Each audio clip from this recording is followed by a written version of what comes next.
எல்லாருக்கும் வணக்கம். இந்திய அரசியல் சாசனம் நம்ம தமிழ்நாட்டில் இருக்கிற எல்லாருக்குமே கொடுத்துருக்கிற உரிமையில் ரொம்ப ரொம்ப முக்கியமானது ஓட்டிங் ரைட், வாக்குரிமை.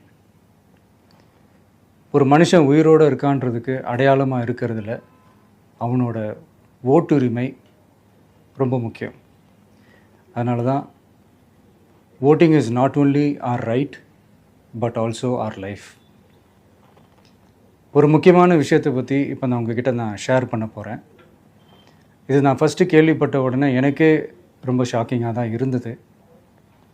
இப்போ நான் பேசிகிட்டு இருக்கிற இந்த நேரத்தில் தமிழ்நாட்டில் இருக்கிற நம்ம யாருக்குமே ஓட்டு போடுற உரிமையே இல்லைன்னு சொன்னால் நம்புவீங்களா? நீங்கள் உட்பட யாருக்குமே அது இல்லை. நான் பயமுறுத்துறேன்னு நினைக்காதீங்க, அதுதான் நிஜமும் கூட. கொஞ்சம் ஏமாந்தால் நம்மளை மாதிரியே இன்னும் லட்சக்கணக்கான பேருக்கும் இதே நிலைமை தான். ஓட்டு போடுற அந்த உரிமையே இல்லாத மாதிரி ஒரு நிலைமை வந்தாலும் வரலாம். இதுக்கு மெயின் ரீசன் அந்த எஸ்ஐஆர், ஸ்பெஷல் இன்டென்சிவ் ரிவிஷன், சிறப்பு தீவிர திருத்தம். இப்போது இந்த எஸ்ஐஆர் நம்ம தமிழ்நாட்டில் எப்படி ஒர்க் ஆக போகுது? கடந்த ஜனவரி மாதம் எடுத்த அந்த கணக்கெடுப்பில் 6,36,00,000 வாக்காளர்கள் நம்ம தமிழ்நாட்டில் இருக்கிறாங்க. ஆனால் அவங்க யாருக்குமே இந்த ஓட்டு போடுற உரிமையே இல்லை. அந்த பிஎல்ஓன்னு சொல்லுவாங்க, பூத் லெவல் ஆஃபீஸர்ஸ், வாக்குச்சாவடி நிலை அலுவலர். அவங்க தான் வீடு வீடாக போய் அந்த ஃபார்மை கொடுப்பாங்க. அதை நம்ம ஃபில்லப் பண்ணி கொடுக்கணும். அதை தேர்தல் ஆணையம் அதை எடுத்துகிட்டு போய் அதை ஸ்க்ரூட்டினைஸ் பண்ணி அது எல்லாமே கரெக்டாக இருக்கான்னு செக் பண்ணி பார்த்ததுக்கப்புறம் அந்த வாக்காளர் பட்டியலை வெளியிடுவாங்க.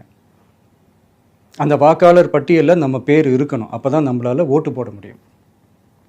அந்த புது பட்டியல் வர்ற வரைக்கும் நம்ம வாக்காளர்களான்றது அது உறுதியே செய்ய முடியாது. இன்கேஸ் அந்த புது பட்டியலில் நம்ம பேர் இல்லைன்னா அது ஒரு தனி ப்ராசஸ், அது ஒரு தனி ஃபார்ம், அது ஒரு தனி கிளைம்ன்ற மாதிரி அது ஒரு வேறு வேலை.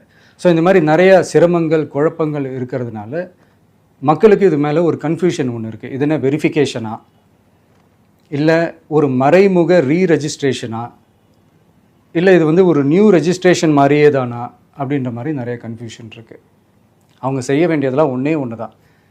இந்த மாதிரி வீடு வீடாக போய் அந்த என்யூமரேஷன் ஃபார்ம் நம்ம ஃபில்அப் பண்ணி கொடுக்கும்போது அதுக்கான அக்னாலேஜ்மெண்ட்டை அந்த பிஎல்ஓ அந்த ஆஃபீஸர்கிட்ட இருந்து நீங்கள் வாங்கிக்கணும். அது ரொம்ப ரொம்ப முக்கியம்.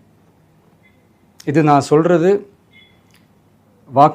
வாக்காளர் பட்டியலில் ஆல்ரெடி உங்கள் பேர் இருக்கிறவங்களுக்கு நான் சொல்கிறேன். இப்போ புது வாக்காளர்கள், ஃபஸ்ட் டைம் ஓட்டர்ஸ், அவங்களுக்கு ஃபார்ம் 6ன்னு ஒன்று இருக்குது. அதை நீங்கள் ஃபில்அப் பண்ணி நீங்கள் உங்கள் ஏரியாவில் இருக்கிற சம்மந்தப்பட்ட அந்த உங்கள் அலுவலகத்தில் நீங்கள் டைரெக்டாகவும் சப்மிட் பண்ணலாம், இல்லை நீங்கள் ஆன்லைன்லேயும் சப்மிட் பண்ணலாம். அப்படி ஆன்லைனில் நீங்கள் சப்மிட் பண்ணிங்கன்னா அதுக்கான ஸ்க்ரீன்ஷாட்டை எடுத்து வச்சுக்கோங்க. ஃபோனில் மெசேஜ் வரும், அதை சேவ் பண்ணி வச்சுக்கோங்க. அப்ராடில் இருக்கிறவங்க கூட அந்த எஸ்ஐஆர் ஃபார்மை டவுன்லோட் பண்ணி நீங்கள் அதை ஃபில்அப் பண்ணி சப்மிட் பண்ணலாம். அதுக்கான அக்னாலேஜ்மெண்ட்டை வாங்கி வச்சுக்கோங்க. ரொம்ப முக்கியமாக உங்களோட பிஎல்ஓ அந்த ஆஃபீஸர் யாருன்னு தெரிஞ்சு வச்சுக்கோங்க.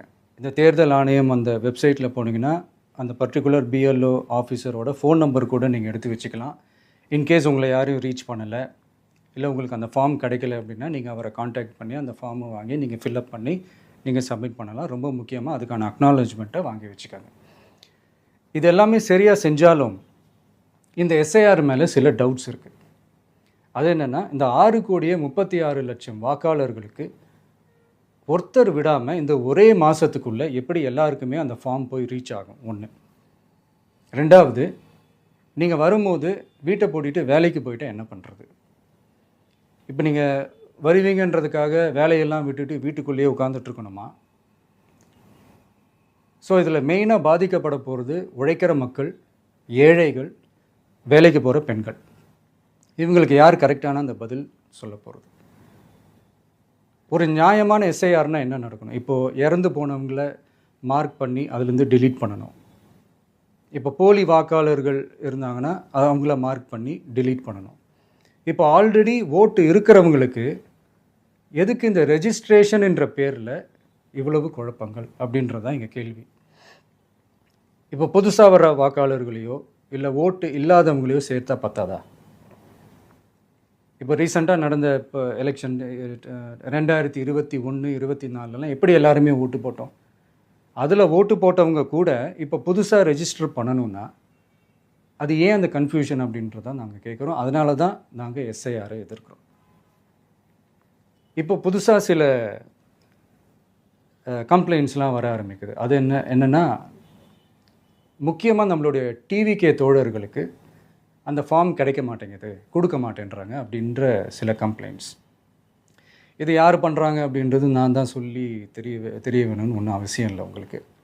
இப்போ இருக்கிற ஆட்சியாளர்கள் அவங்களுக்கு கைப்பாவையாக இருக்கக்கூடிய சில பேர் வந்து இதை செய்ய ஸ்டார்ட் பண்ணியிருக்கிறாங்க. அதனால் மைடியர் வர்ச்சுவல் வாரியர்ஸ், இதை வந்து சாதாரணமாக எடுத்துக்காதீங்க. இது எல்லாருக்குமே அந்த ஃபார்ம் போய் ரீச் ஆகணும். இதில் ரொம்ப உறுதியாக இருங்க. அதையும் மீறி உங்களுக்கு அந்த ஃபார்ம் கிடைக்கலன்னா இருக்கவே இருக்கும் ஆன்லைன். தேர்தல் ஆணையம் அந்த வெப்சைட்டில் போய் அந்த ஃபார்மை டவுன்லோட் பண்ணி நீங்கள் ஃபில்அப் பண்ணி சப்மிட் பண்ணலாம். உங்கள் வீட்டில் இருக்கிறவங்களுக்கு நீங்கள் செஞ்சு கொடுங்க, பக்கத்து வீட்டில் இருக்கிறவங்களுக்கு செஞ்சு கொடுங்க, தெரிஞ்சவங்களுக்கு, தெரியாதவங்களுக்கு, பழகினவங்களுக்கு, பழகாதவங்களுக்கு எல்லாருக்குமே நீங்கள் தயவு செஞ்சு கொடுங்க. அண்ட் ரொம்ப முக்கியமாக நம்ம ஜென்சி கிட்ஸ், நம்ம ஃபஸ்ட் டைம் ஓட்டர்ஸ், நம்ம புது வாக்காளர்கள், நம்ம நண்பா நண்பிகள், அவங்க ரொம்ப கேர்ஃபுல்லாக இருக்கணும்.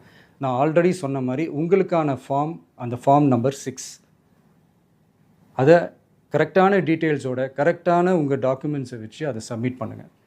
ஏன்னா வரப்போகிற தேர்தலில் நீங்கள் தான், அந்த ஜென்சி வாக்காளர்கள் தான் மிக முக்கியமான ஒரு ஃபோர்ஸ் அப்படின்றது எல்லாருக்குமே தெரிஞ்ச ஒரு விஷயம்.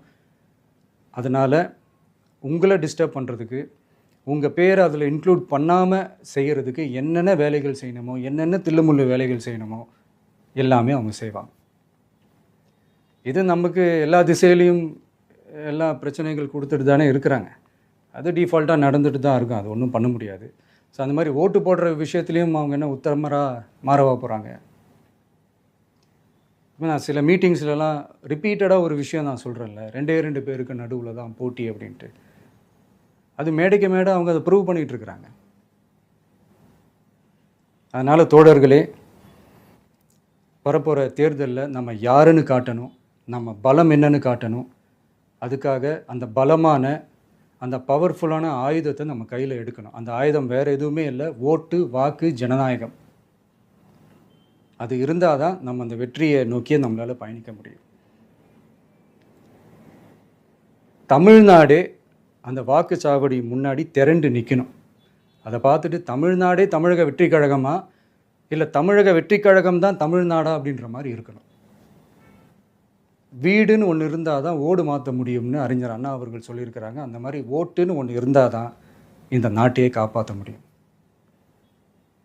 அப்புறம் இன்னொரு முக்கியமான விஷயம், அந்த எனிமரேஷன் ஃபார்ம் நீங்கள் ஆன்லைனில் நீங்கள் ஃபில்அப் பண்ணும்போது அதில் ஒரு சில ப்ராப்ளம்ஸ் வர்றதுக்கு வாய்ப்பு இருக்குது. அது உங்களுடைய ஓட்டர் ஐடியில் இருக்கிற உங்கள் பேரும், ஆதார் கார்டில் இருக்கிற பேரும், அந்த ஸ்பெல்லிங், இனிஷியல்ஸ் எல்லாமே ஒரே மாதிரி இருந்தால் தான் அது அக்செப்ட் ஆகும், இல்லைன்னா அக்செப்ட் ஆகாது. அது கொஞ்சம் கேர்ஃபுல்லாக பண்ணுங்கள். அது கொஞ்சம் யூசர் ஃப்ரெண்ட்லியாக இருக்கலாமேன்னு கேட்டதுக்கு அதெல்லாம் முடியாது, அதுக்கெலாம் வாய்ப்பு இல்லை, அதுக்கெலாம் ஆளுங்க இல்லை, பண்ண முடியாதுன்னு ரிப்ளை பண்ணிட்டாங்க. ஸோ அதனால் மைடியர் டிவிகே தோழர்களே, மைடியர் ஜென்சி படை பலமே, உஷாராக இருங்க, கான்ஃபிடெண்ட்டாக இருங்க. நல்லதே நடக்கும். வெற்றி நிச்சயம்.